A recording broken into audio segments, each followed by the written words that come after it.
Olá, bem-vindos à Igreja no Mundo, o programa da Fundação AIS, a ajuda à Igreja que sofre, aqui na sua televisão. Eu sou o Paulo Aido e é sempre um privilégio saber que posso contar com a sua companhia aí, desse lado, durante os próximos 50 minutos. Comigo está a Catarina Martins de Betancourt, que é diretora da Fundação AIS e que nos vai comentar os principais temas que estão a marcar a atualidade. Olá, Catarina. Olá, Paulo, e olá também a todos os nossos telespectadores. Há imensas pessoas que estão a fugir das suas aldeias que se tornam cidades fantasma e que impedem as pessoas de ter o que é o necessário.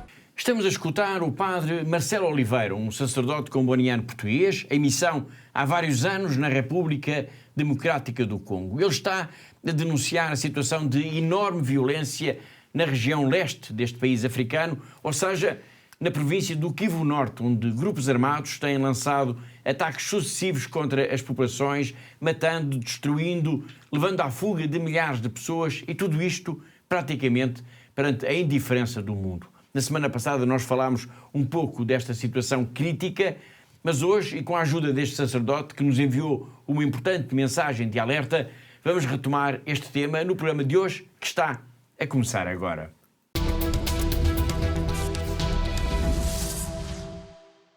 Mas vamos começar por um outro país e com uma boa notícia. Foram libertadas duas irmãs que tinham sido raptadas na Nigéria. Esta é, claro, uma boa notícia, mas que mostra um lado sombrio da vida da Igreja neste país de África. E o lado sombrio são os raptos de padres, de irmãs, de seminaristas, os ataques constantes contra as comunidades cristãs. Já lá iremos. Para já, Catarina, o que é que se sabe sobre este rapto e a posterior libertação destas duas irmãs? Bom, Paulo, não há muita informação disponível ainda. O que se sabe é que, de facto, que estas duas religiosas que pertencem então à congregação das Irmãs do Imaculado Coração de Maria, Mãe de Cristo, foram então libertadas no passado dia 13 de janeiro, depois de terem sido raptadas a 7 de janeiro, quando regressavam de uma reunião no estado de Anambra. Ou seja, elas tiveram praticamente uma semana em cativeiro. Sim, foram 6 dias de cativeiro, Paulo, mas que graças a Deus terminou bem. As duas irmãs estão bem de saúde e que, segundo um comunicado que a Fundação AIS recebeu da superiora da congregação, da secretária-geral da congregação,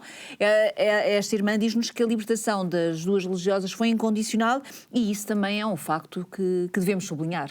Rapto de padres e de religiosas na Nigéria e em todo o mundo vai ser um tema a que voltaremos na próxima semana. Mas, voltando ainda às duas irmãs sequestradas, nós podemos imaginar o medo que elas sentiram enquanto estiveram em cativeiro. E temos de dizer que, num contexto assim, num país, vá lá, infestado por terroristas e por criminosos, é preciso muita coragem para alguém assumir a vida religiosa. Sem dúvida, Paulo, é de facto preciso muita coragem. Portanto, se é verdade que qualquer pessoa está de facto em risco na Nigéria, pois este tipo de criminalidade é muito elevado, é preciso também dizermos, Paulo, que os padres, que as irmãs, os catequistas e os seminaristas também são de facto um dos principais alvos destes grupos armados e por isso todos eles estão, de certa forma, sob ameaça permanente, o que requer de cada um deles, de facto, esta dose de coragem que nós falávamos, não é? Desta enorme coragem. Porque, efetivamente, eles, Paulo, eles não sabem nunca o que lhes poderá acontecer, não é? Isso é verdade, mas o que não falta também na Nigéria são pessoas de coragem. Padres, irmãs, seminaristas corajosos. É o caso da irmã Florence Golam. Ela é a madre superiora das irmãs de Nossa Senhora de Fátima. Até na Nigéria há uma congregação inspirada em Fátima. Isto de facto é extraordinário. E ela enviou-nos uma mensagem em que nos fala de tudo isto que acabámos de referir. Ou seja, a coragem na fé. E ela pede as nossas orações e diz que tanto ela como as outras irmãs, até as próprias noviças, todas estão dispostas a morrer, se necessário for, para servir os cristãos que sofrem no seu país.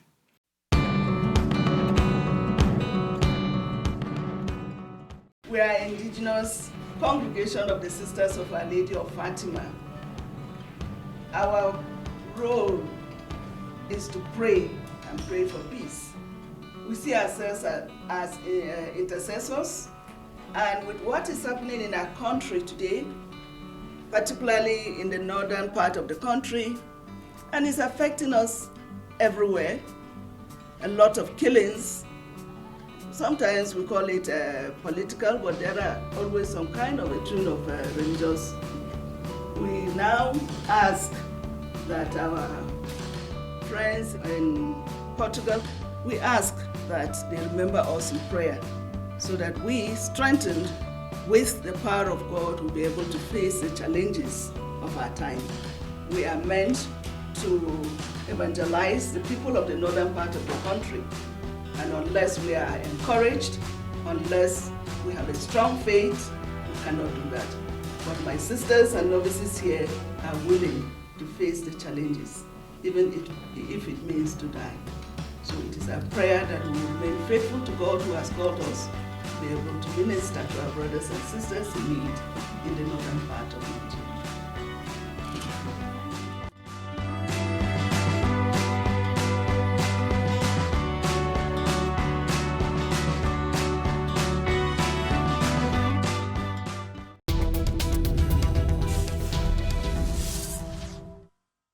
Ainda pela Nigéria, e até para deixar bem sublinhado também que toda esta violência de que estamos a falar não se resume apenas a padres ou a irmãs, mas atinge toda a comunidade cristã.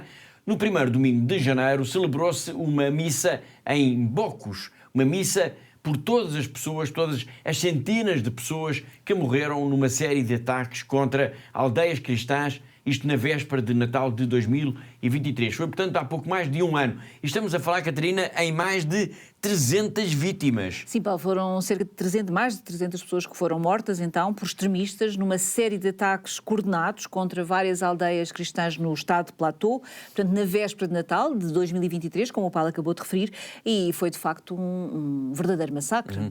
Este foi mesmo, aliás, um dos mais violentos ataques nos tempos recentes contra a comunidade cristã na Nigéria. Pelo menos 30 aldeias foram atacadas. Sim, Paulo, foram 30 aldeias que foram atacadas, como já dissemos, cerca de 300 pessoas foram então assassinadas e milhares foram forçadas a fugir. Portanto, o Natal de 2023 foi nesta região que corresponde, Paulo, à diocese de Parkchin.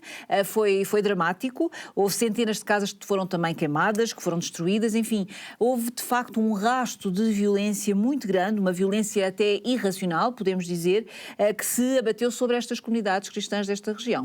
E há também, é preciso sublinhá-lo, milhares de pessoas que estão ainda a viver em campos de deslocados internos. Sim, Paulo, há milhares de pessoas que continuam a viver nos campos de deslocados, portanto há milhares de pessoas que perderam tudo o que tinham, não só as suas casas, mas também as suas agriculturas, as suas culturas, as suas alfaias que tinham, que eram o seu modo de sobrevivência. Portanto, tudo isto desapareceu e, portanto, é preciso também sublinhar, Paulo, que isto foi um ato organizado, neste sentido que, na mesma altura, portanto, no mesmo período de tempo, cerca de 20 destas 30 aldeias foram todas atacadas em simultâneo, portanto, fazendo com que os extremistas, quando chegaram a estas aldeias, começaram a metralhar e a matar todas as pessoas que encontravam, e isto levou a que, ao fazer 20 aldeias ao mesmo tempo, levou com que não fosse possível ninguém sair destas aldeias para avisar as aldeias mais próximas. A missa obrigado, Catarina, a missa em que foram recordados estes mártires, cerca de 300 vítimas então destes ataques em aldeias cristãs na véspera de Natal de 2023, que a Catarina acabou de descrever. Esta missa foi presidida pelo bispo de Parkchin. Esta é uma diocese que conhece bem o que significa a violência religiosa, mas Parkchin é também uma terra de heróis, de pessoas que não viram as costas por causa da ameaça terrorista. Parkchin é uma terra onde, apesar do medo, os cristãos continuam, por exemplo, a encher as igrejas, continuam a rezar em público, e as famílias continuam a ver muitos dos seus filhos a escolher o caminho do sacerdócio. A Alewa Richard Luca é um destes jovens sem medo de Parkchin, que sonha em ser um bom sacerdote. I am Alewa Richard Luca, a St. Marian from the Diocese of Parkchin in Nigeria.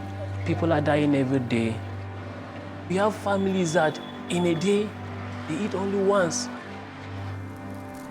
Hunger has affected their spirituality to the point that praying to God now is a waste of time. You see, that's why you want to serve these people. I want to be someone that will help in bring them back to the church. I was always happy whenever I see a priest. When I look at them in that white cloth, I'll say, wow, these people are like angels.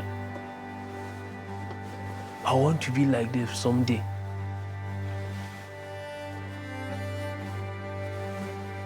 I want to serve the people with everything that God has given me.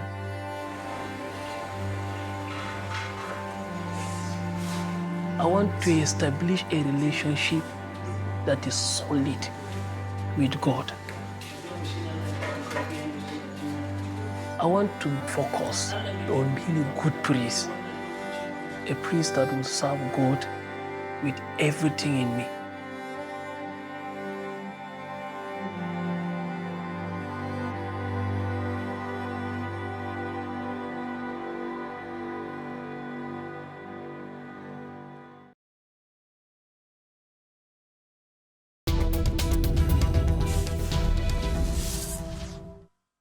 Toda a violência contra os cristãos da Nigéria leva-nos a olhar para os cristãos perseguidos, não só neste país, mas em todos os lugares do mundo onde a violência motivada pela fé é uma dura realidade do dia-a-dia. E quando olhamos para estes cristãos, quando escutamos as histórias de sofrimento, de violência que eles sofrem, percebemos que, de facto, eles são a elite da Igreja. E não são apenas católicos, são cristãos.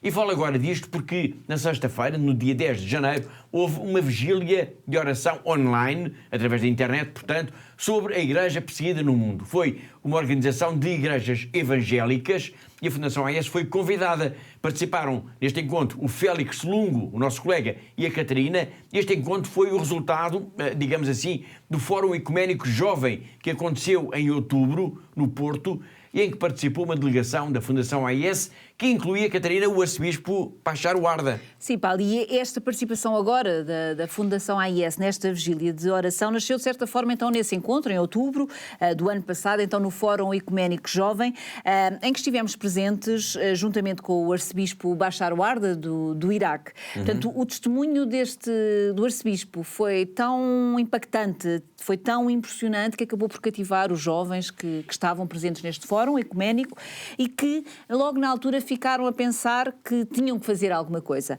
E então, alguma coisa, claro, sobre esta temática dos cristãos perseguidos. E então, foi isto que aconteceu então agora no dia 10 de janeiro, na sexta-feira, Paulo. Exatamente. Como eu referi, tratou-se de uma organização de igrejas evangélicas, mas com a particularidade de terem sido mulheres a tomarem a iniciativa. Sim, foram essencialmente as mulheres que tiveram esta iniciativa de organizar então esta vigília de oração, e isso incluiu, Paulo, as responsáveis do COPIC, o Conselho Português das Igrejas Cristãs, das Igrejas Presbiteriana, Metodista, Lusitana, e também as mulheres do Exército da Salvação. E então, enquanto Fundação AES, eu fui convidada para apresentar o nosso último relatório, não é, sobre os cristãos perseguidos no mundo, e foi muito bom, Paulo, foi mais um momento para partilhar. E foi também bom estarmos todos unidos, não é? A falar sobre este tema, a lembrarmos todos os cristãos perseguidos, todas as comunidades cristãs, e é importante, Paulo, nós estarmos juntos e lembrarmos então de que existem milhares de cristãos em todo o mundo que são então perseguidos, são discriminados e que vivem diariamente esta violência, desta discriminação. Exatamente. Obrigado, Catarina. Maria Eduarda Titosse é a secretária-geral, então, da Igreja Evangélica Presbiteriana de Portugal, e ela deu voz à importância de os cristãos, todos os cristãos, não se esquecerem do exemplo dos mártires, dos que dão a vida por causa da sua fé. Sangue derramado, terra silenciosa, igrejas ventradas, memória que esquece, a fé esculpida em prantos e esperança, que voz se levanta contra o ódio, que chama resiste ao vento feroz. São eles, Senhor, os que creram em Ti, os que seguiram o Teu rasto de luz nas sombras de prisões e destruição. Senhor, dá-nos a coragem do Teu povo perseguido, que encontra liberdade no peso das correntes e canta louvores onde só há escuridão. Não nos deixes esquecer, ó Deus, dos que caminham para Ti, com passo firme no chão incerto. Levanta-nos para lutar contra a injustiça e para orar pelos que sofrem. Amém.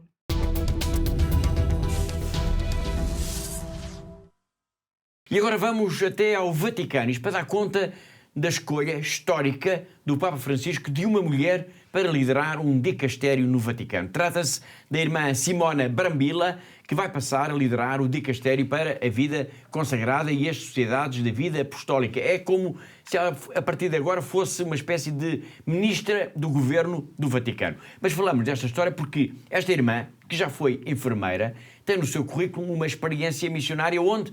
No norte de Moçambique. E nessa passagem por lá, o seu trabalho foi apoiado, acho que podemos dizer assim, Catarina, o seu trabalho foi apoiado pela Fundação AIS. É verdade, Paulo. De facto, a irmã Simona foi missionária então no norte de Moçambique, como o Paulo acabou de dizer, entre o povo Macua-Xirima, e ela integrou uma equipa que traduziu a Bíblia e o Catecismo para as crianças, para a língua local, claro, e nesta edição, esta do Catecismo para as crianças, teve então o apoio da Fundação AIS, Paulo. Exatamente. Ou seja, nós temos a religiosa, a mulher que foi agora escolhida pelo Papa para ocupar o cargo mais elevado de sempre na hierarquia do Vaticano, não só a trabalhar como missionário num país de língua portuguesa, como esse trabalho foi até apoiado pela Fundação AIS. E ela esteve em Moçambique quando? Bom, Paulo, foi já no ano 2000.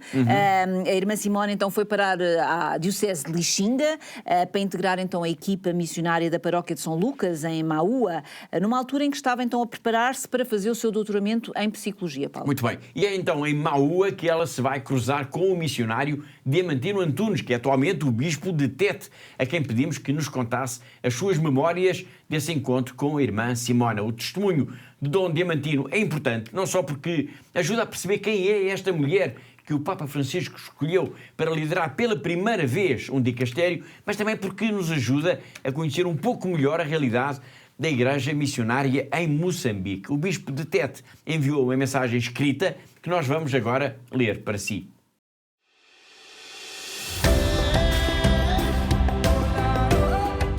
Conheci a irmã Simona Brambilla em 1988, quando ela ingressou no Instituto das Missionárias da Consolata, deixando para trás a profissão de enfermeira.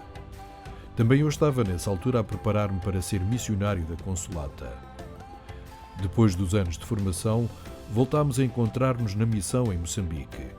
Eu era pároco da missão de Mepenaíra, na Diocese de Lixinga, quando ela, no ano de 2000, passou a integrar a equipa missionária da Paróquia de São Lucas, em Maúa.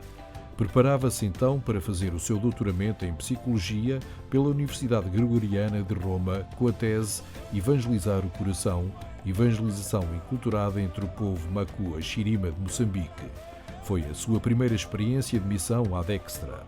Teve então a oportunidade de conviver com o padre Giuseppe Frisi, missionário da Consolata, o que constituiu uma extraordinária oportunidade de transformação e crescimento na sua vocação como missionária da Consolata e, dentro dessa vocação, o seu interesse pela investigação na frente etnográfica, etnológica, linguística e teológico-missionária. A linha pastoral escolhida pela equipa missionária, de acordo com a Diocese, é de atenção particular à evangelização enculturada. Eu tinha estado alguns anos antes na missão de Maúa e tive no padre Frisi um mestre da vida missionária. Durante a sua permanência em Maúa, a irmã Simona teve a oportunidade de colaborar com o padre Frisi no Centro de Investigação Macua-Xirima e também na pastoral, um tempo que constituiu uma experiência missionária apaixonante.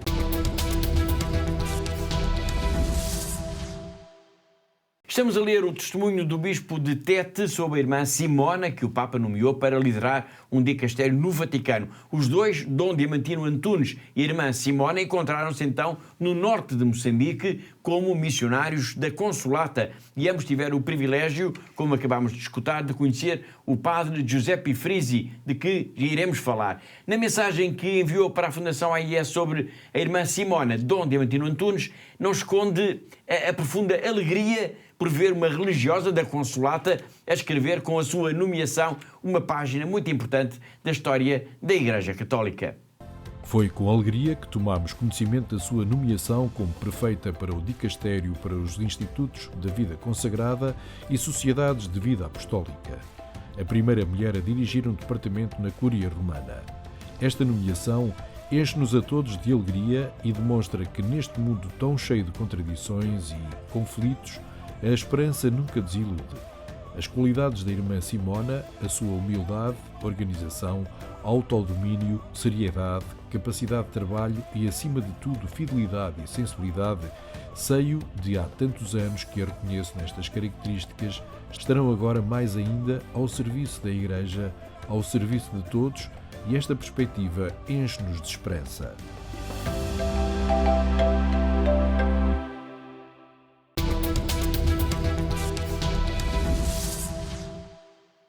Foi Dom Diamantino Antunes, bispo de Teta, recordar os tempos em que ele e a irmã Simona, que o Papa agora escolheu para um cargo de chefia no Vaticano, eram simples missionários no norte de Moçambique. No início do programa nós escutámos o padre Marcelo Oliveira, que é um comboniano português que está na República Democrática do Congo, e ele está a denunciar a fuga das pessoas das suas aldeias na província do Kivu Norte, isto no leste deste país, e por causa de quê? Da violência, dos constantes ataques que há nesta região. Nós já na semana passada falámos aqui desta situação, mas importa, Catarina, explicar aos nossos telespectadores o que é que está a acontecer. Bom, Paulo, o que está a acontecer é que estes ataques, então, na região do Kivu Norte, na província do Kivu Norte, que, como o Paulo acabou de referir, fica, então, na região leste da República Democrática do Congo. Exato. E o que estão a acontecer o porquê que estão a acontecer é porque, de facto, esta região é uma zona particularmente rica em minérios, e isso está, então, a levar os grupos armados a conquistar, então, este território para garantirem que têm toda a exploração de todos estes minérios apenas para si. Não é? Não é? O padre Marcelo, que já vamos escutar, acusa um desses grupos de ser o grande responsável pela violência nesta região. E o grupo é o M23. E diz o padre, corroborando, aliás, dados e relatórios que, entretanto, têm vindo a ser publicados, que este grupo é, na verdade, digamos assim, um ponta de lança do Ruanda, país que faz fronteira com a República Democrática do Congo. Ou seja, o M23 está a atacar a região do Kivu Norte a mando do Ruanda. Sim, Paulo, simplificando muito a questão, sim, é isso, não é? E o padre Marcelo acusa mesmo o Ruanda de querer massacrar a população local. Ele diz que os ataques são constantes, por vezes com uma grande intensidade, e às populações não resta outra alternativa senão fugir, abandonando todas as suas casas, todas as suas aldeias. E, portanto, o padre Marcelo, naquele excerto que nós escutámos logo no arranque do nosso programa, Paulo, ele fala então em aldeias fantasmas e diz que nem no Natal houve sossego nesta região. Exatamente. Obrigado, Catarina. Este é um tema que teremos de regressar em próximos programas, mas para já vamos então escutar o padre Marcelo Oliveira, um sacerdote comboniano português que está na República Democrática do Congo e que enviou uma importante mensagem para a Fundação AIS em Lisboa, a denunciar toda esta violência, todas estas pessoas em fuga na região leste do país. Uma mensagem em que o padre Oliveira dá conta de que falhou em dezembro uma tentativa de mediação pelo presidente de Angola deste conflito regional que opõe, pelo menos de forma indireta, a República Democrática do Congo e o Ruanda. Deveria haver uma cimeira tripartida em Luanda, presidida pelo presidente João Lourenço, com o presidente do Congo, Félix Tshisekedi, juntamente com Paul Kagame, presidente do Ruanda, para procurar encontrar acordos de paz, sobretudo para a região do Norte Kivu, onde há ataques constantes do M23. Esta rebelião que continua a massacrar e a torturar pessoas que continuam foragidas de um lado e por outro. O presidente de Angola tem feito grandes esforços, que continua a fazer. Infelizmente, este encontro que deveria ter tido lugar neste domingo, dia 15 de dezembro, anulado, porque o Ruanda não quis participar deliberadamente. Procura sempre razões para o não participar e assim fazer com que a guerra possa continuar indefinidamente. Há imensas pessoas que estão a fugir das suas aldeias que se tornam cidades fantasma e que impedem as pessoas de ter o que é o necessário. E o Natal, que normalmente é a festa da tranquilidade, da paz, da alegria, da fraternidade, da família, será para estas populações um momento extremamente difícil, de angústia, de não saber onde ficar, de andar foragido, de andar assustado com toda esta agitação, que é fruto da falta de vontade política de poder mudar a situação. Não da parte do Congo, mas sobretudo da parte do Ruanda, que continua a querer massacrar a população do Congo para se acaparar das terras e assim poder roubar tudo o que são riquezas naturais deste país.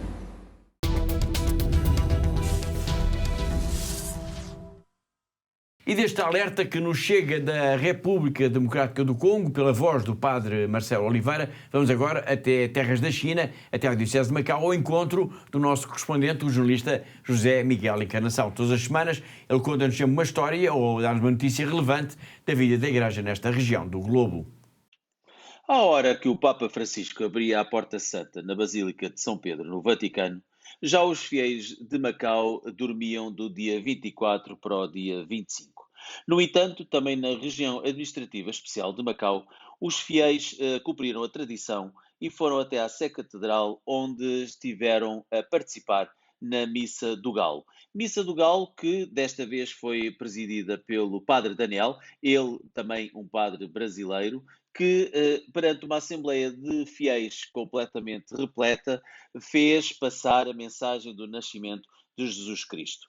O bispo Dom Stephen Lee, horas antes, nas câmaras de televisão da Teledifusão de Macau, a TDM, a televisão estatal aqui de Macau, fez divulgar a sua mensagem de Natal, tendo pedido para que os fiéis este ano, e principalmente no ano de 2025, que inicia dentro de dias, se juntem ao Papa Francisco na celebração do Jubileu de 2025, esse jubileu que vai celebrar os primeiros 25 anos deste século e, por sua vez, também deste novo milénio. O Papa Francisco fez saber que no dia 24, como já dissemos, iria abrir a Porta Santa. Porta Santa é essa que, ao contrário do último jubileu, não foi replicada nas diversas dioceses do mundo, sendo que Macau também não o fez. No entanto, a Porta Santa, ou a porta principal da Sé Catedral, irá estar aberta nos próximos dias para assim assinalar também o início do jubileu na região administrativa especial de Macau.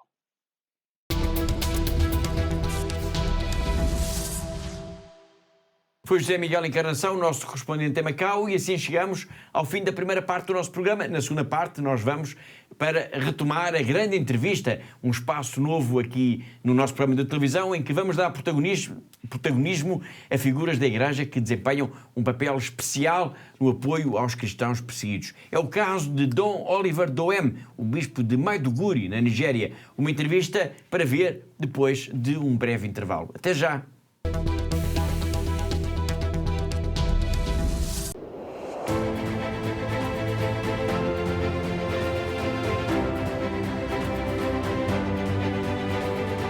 Giving us hope and you are putting a smile in our faces.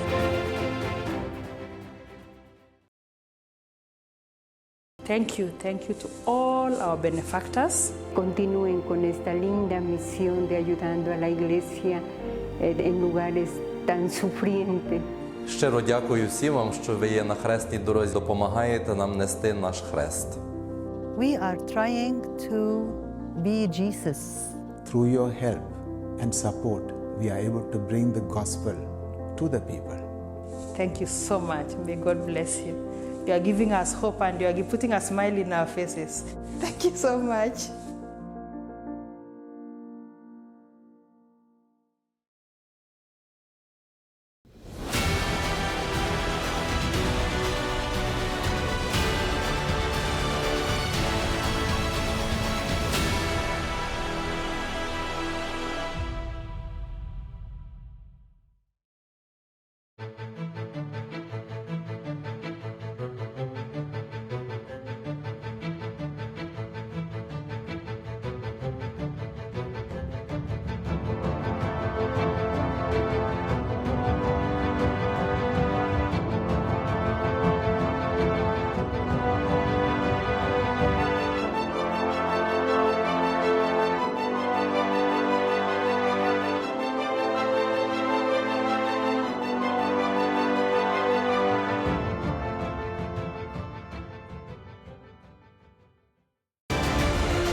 leur disons merci pour ce qu'ils font déjà et nous pensons qu'ils vont continuer à nous soutenir, à soutenir nos séminaires pour la plus grande gloire de Dieu.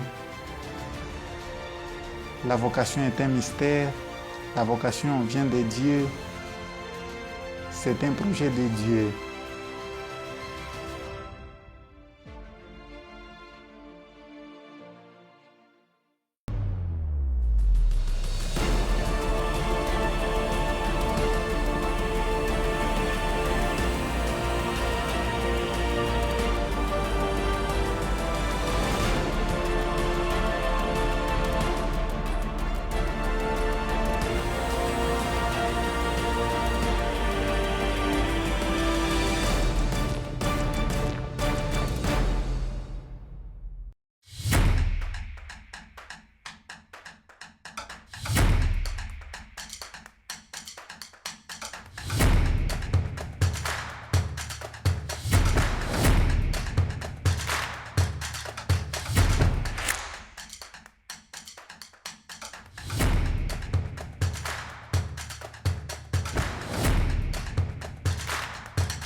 A pleno século XXI existem pessoas comuns, pessoas como nós, mas que arriscam a vida por causa da sua fé. São autênticos heróis. Todos eles e todos os dias, homens, mulheres e até crianças, enfrentam violência, enfrentam o próprio medo para se manterem fiéis àquilo que é mais importante. E eles merecem o nosso respeito. A Fundação AIS existe para eles, para todos eles e para cada um deles.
Está a tornar-se cada vez mais difícil para os cristãos de todo o mundo praticar e viver a fé. Em muitos lugares, os nossos irmãos e irmãs sofrem pelo seu amor a Cristo. A missão de ajuda à Igreja que sofre é construir uma ponte de amor que permita que a Igreja que sofre e é perseguida testemunhe a sua fé, inspirando aqueles que a ajudam. Hoje, a ajuda à Igreja que sofre, ou AIS, apoiando mais de 5.000 projetos anualmente em mais de 145 países. Hoje em dia é necessária muita desta ajuda no Médio Oriente, onde a presença cristã enfrenta uma ameaça existencial. Lá e por todo o mundo, a AIS apoia a construção e a reconstrução de igrejas e onde as comunidades católicas se reúnem para prestar culto, rezar e serem fortalecidas na fé. A AIS apoia anualmente mais de 12.000 religiosas, ajudando-as a viver a sua vocação. A AIS também contribui para aqueles sacerdotes que mantêm viva a fé nas suas comunidades. Todos os anos, a AIS apoia a formação de aproximadamente 13.000 destes futuros padres por todo o mundo. A AIS apoia a tradução, impressão e distribuição de mais de 51 milhões de cópias da Bíblia para crianças em 190 línguas. A AIS recebe pedidos de ajuda não só para livros, mas também para estações católicas de rádio e de televisão. A cruz, o sinal da promessa de Deus, tem guiado o trabalho pastoral de ajuda à Igreja que sofre. É a cruz que também tem inspirado os benfeitores da AIS a ajudar aqueles que não conseguem levar as suas cruzes sozinhos. Eles estão a ser testados na fé. Nós estamos a ser testados no amor.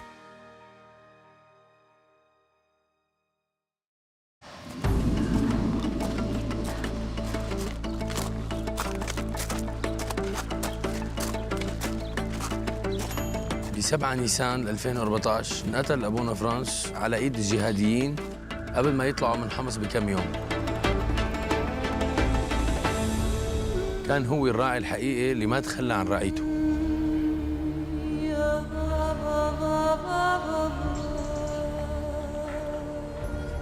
هو كان بالنسبة لنا أخ كبير ومعنا دائما، وكان بالنسبة له كل شخص لحاله هو شخص مهم. وإلى الأمام. إلى الأمام، الكلمة لساتنا لهلأ عم نسمعها كان يقلنا إياها أبونا فرانس. وقت كنت صغير مراهق كنت عايش بمدينة حمص، كان أبونا فرانس ياخذنا مسيرات على جبال وادي النصارى.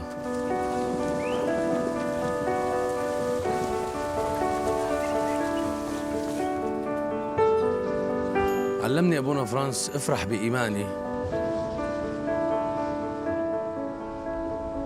وكان دايما يحمسنا لنكمل طريقنا لنعمل حياة أفضل لإلنا وللي حوالينا.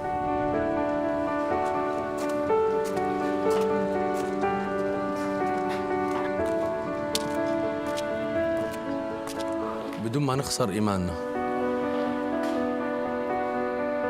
حتى جيرانه الإسلام اللي ضلوا حد الدير ما تركهم، كان يقدم لهم أي شيء بيقدر عليه من أكل ومأوى.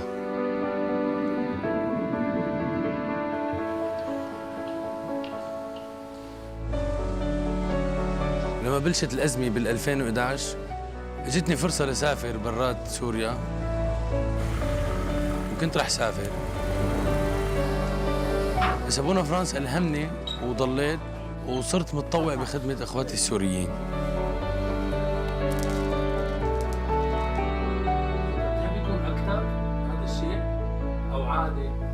إلى الأمام، كلمة إلى الأمام صار لها معنى تاني بالنسبة لي. رجاء أبقوا مع المسيحيين بسوريا وساعدونا ليبقى الأمل والإيمان عايشين عند الناس اللي خسرت كل شيء، عشان يعرفوا إنه الله ما رح يتخلى عنهم مثل ما عمل أبونا فرانس.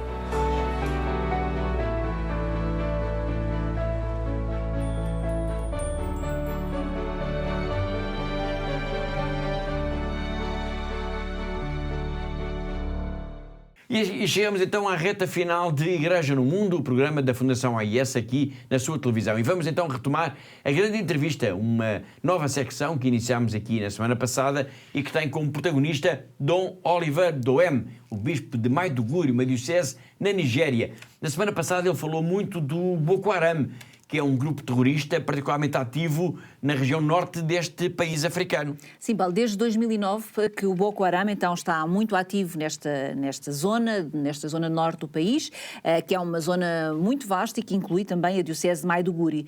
E desde então, Paulo, este grupo procura instalar um califado nesta região e isso tem provocado um enorme sofrimento, muitas mortes, muita destruição na comunidade cristã. Embora não possa ser imputado para já pelo menos ao Boko Haram, ainda hoje falámos aqui do rapto de duas religiosas na Nigéria, o que ajuda a perceber que, de facto, em todo este país, os cristãos são tentados a ser constantemente postos à prova. Sem dúvida, Paulo, de facto, e a Fundação AIS tem testemunhado isso, não é? Tem sido aqui uma voz muito ativa a falar. Nós temos acompanhado de perto tudo o que diz respeito, então, à vida da comunidade cristã, à vida da Igreja neste país de África, e posso dizer, Paulo, que no que diz respeito na Nigéria, de facto, a fé dos cristãos está constantemente a ser posta à prova, não é? E não é só por causa, de facto, da presença de um grupo como o Boko Haram, mas também é por causa, por exemplo, dos pastores Fulani, que atacam cada vez mais os agricultores cristãos, e também, desde há uns anos, Paulo, também por causa desta onda de violência e de raptos no país, como aconteceu agora, com estas duas irmãs que nós falámos hoje aqui no nosso programa, mas é, de facto, isto tudo acaba por ser uma grande ameaça para toda a vida, para todos os cristãos, para toda a comunidade e para toda a vida da Igreja.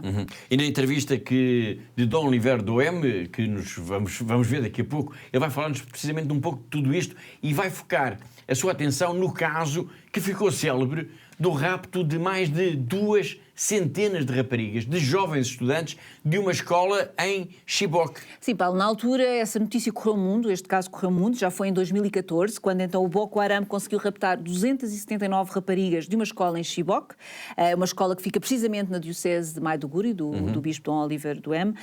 Mas para se perceber, Paulo, a dimensão desta tragédia, basta dizer que muitas destas jovens continuam desaparecidas, aproximadamente cerca de uma centena delas, e que algumas delas conseguiram regressar a casa, algumas vinham grávidas, outras vinham com filhos, traziam consigo os seus filhos, mas tudo isto, Paulo, tudo isto representa uma grande tragédia para as famílias destas jovens raparigas. Exatamente.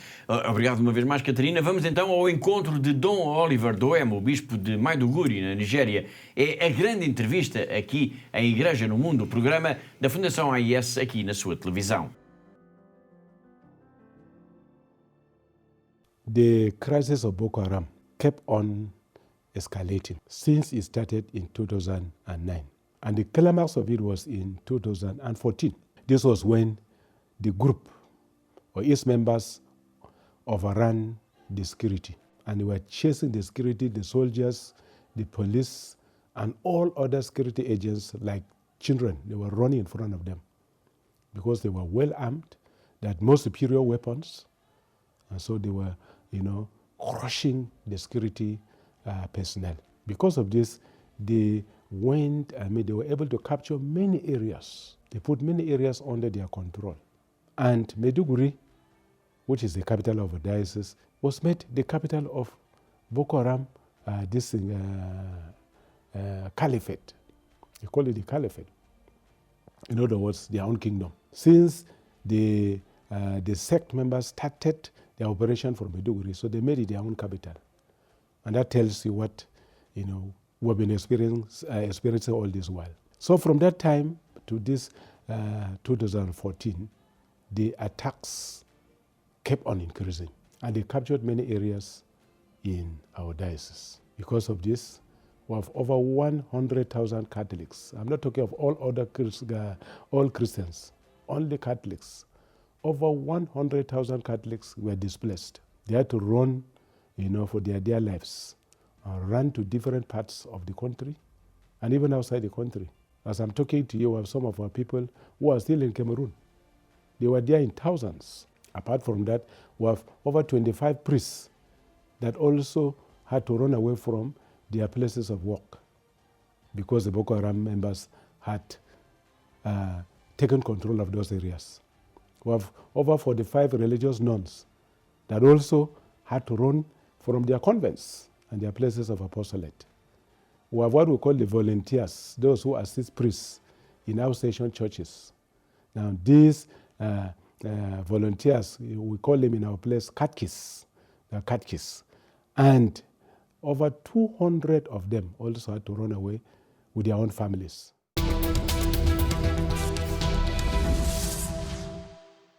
Estamos a escutar Dom Oliver Duhem, o bispo de Maiduguri, na Nigéria. Ele está a falar da ameaça que o grupo jihadista Boko Haram representa para a região e muito especialmente para a comunidade católica. Nesta grande entrevista, o bispo vai recordar alguns dos episódios mais traumáticos que foram vividos na região, nomeadamente o rapto de mais de 200 de raparigas de uma escola na diocese em 2014. Antes de voltarmos ao contacto com Dom Oliver Duhem, eu posso trazer aqui também outra história, a história emblemática de uma outra rapariga cristã, Leah Sharibu, que também foi raptada e que, Catarina, continua, infelizmente, ainda em cativeiro. É verdade, Paulo. De facto, Leah Sharibu foi raptada então da sua escola, em Dapchi, a 18 de fevereiro de 2018, por militantes do Boko Haram também. Portanto, foram raptadas no total, na altura, Paulo, 110 raparigas. Uma delas era a Leah Sharibu, tinha apenas 14 anos de idade.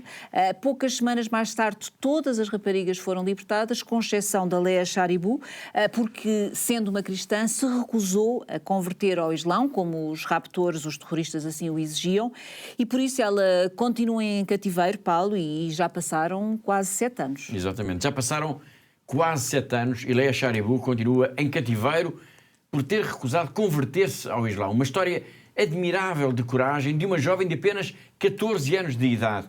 Esta história aconteceu em Dapchi, mas houve muitos outros raptos de crianças, de jovens, em escolas na Nigéria. O bispo Oliver Doem vai agora recordar-nos um desses episódios trágicos que aconteceu na sua diocese, numa escola em Chibok, em que 279 raparigas foram também raptadas. É a grande entrevista à Igreja no Mundo, o programa da Fundação AIS, aqui na sua televisão. In addition to this, we have the Chibok girls. 279 of them were taken away in 2014. That school is located in my own diocese. And up to now, we have slightly less than 100 that have not come back. Even though some have come back, but of course with children. Of course, some of them have come back with children because they were married out to these Boko Haram members. Now, in addition to that, we have our structures that were destroyed. Our minor seminary, thanks be to God, thanks to our Mother Mary, who shielded our own children, but the Boko Haram penetrated the seminary compound, and thanks be to God, the students were evacuated, but they destroyed the structures, burned down the structures. These catechists have a school, we have a catechetical training school.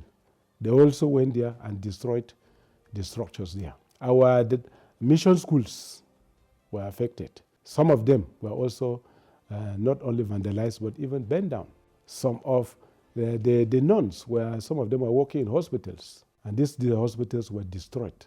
2 of them were destroyed by the Boko Haram members. So a lot of destructions have taken place. Priest residents were also destroyed. Now, in the midst of all this, we are definitely traumatized, devastated, in anguish and in pains. So, in October of that same year, 2014, that was the climax of those attacks.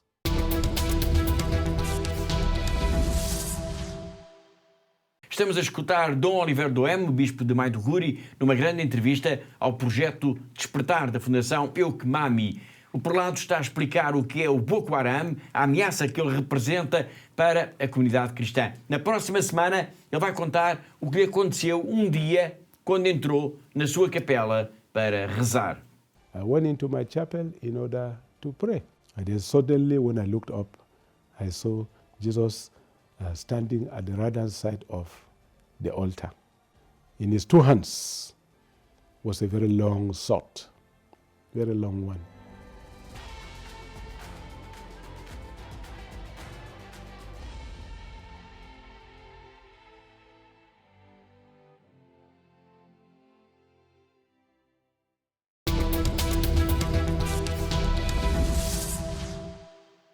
Esta visão de Dom Oliver Doem, bispo de Maiduguri, vai ser o tema principal da grande entrevista na próxima semana. Não pode mesmo perder este depoimento. E assim chegamos praticamente ao fim do programa de hoje. E digo praticamente porque temos ainda de falar de Myanmar, a antiga Birmânia. É que sábado, dia 1 de fevereiro, assinalam-se 4 anos do golpe militar que pôs fim ao governo civil do país, introduzindo uma era de conflito que continua até aos dias de hoje.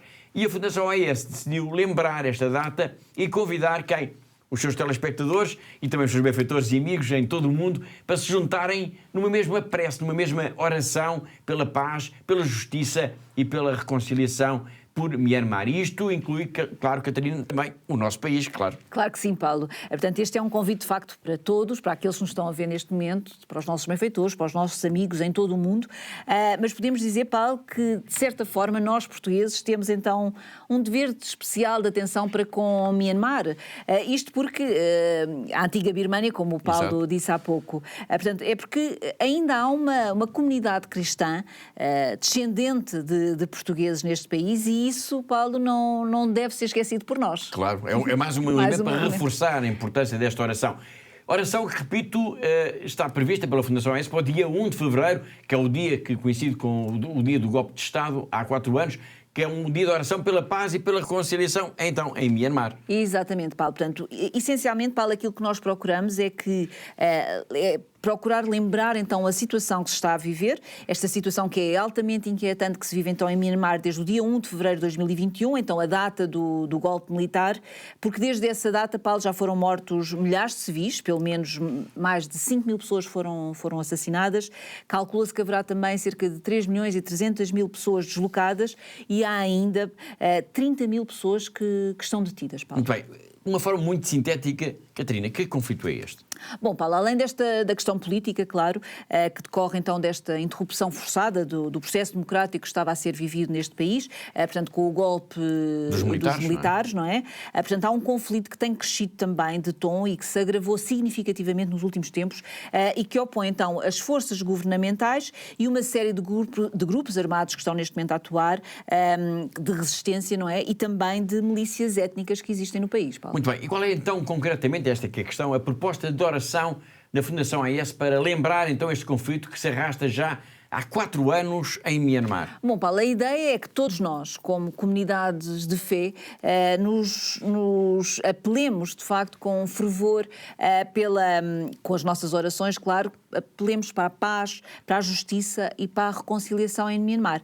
A Fundação AES tem, Paulo, disponível na nossa página de internet, em fundação-aes.pt, tem disponível várias propostas de oração, como, por exemplo, para os refugiados, pela segurança dos padres, das irmãs e dos catequistas que continuam o seu trabalho em Myanmar, que continuam a cumprir a sua missão em Myanmar, pelos que, apesar do que se passa por lá, decidem continuar a sentir o seu apelo e continuar a sentir este apelo para continuarem na vida religiosa.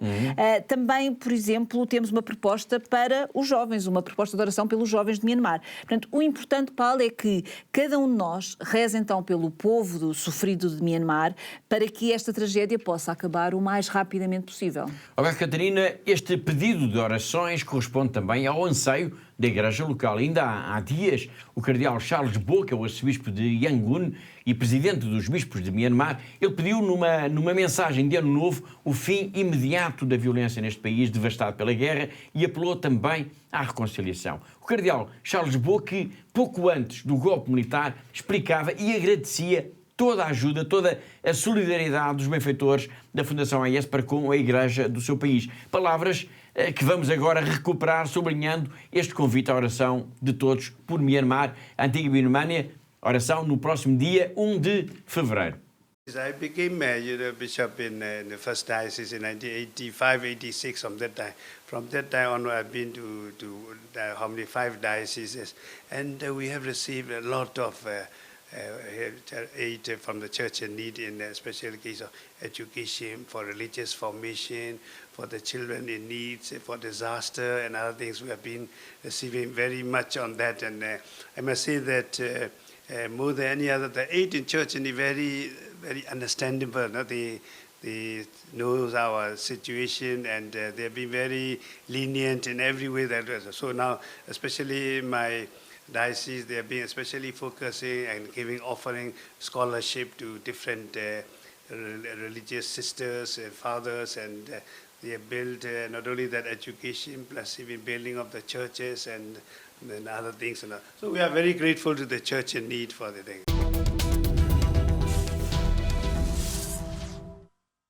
Escutámos o cardeal Charles Bo de Myanmar agradecer a ajuda da Fundação AES, isto a propósito da proposta de oração por Myanmar para o dia 1 de fevereiro.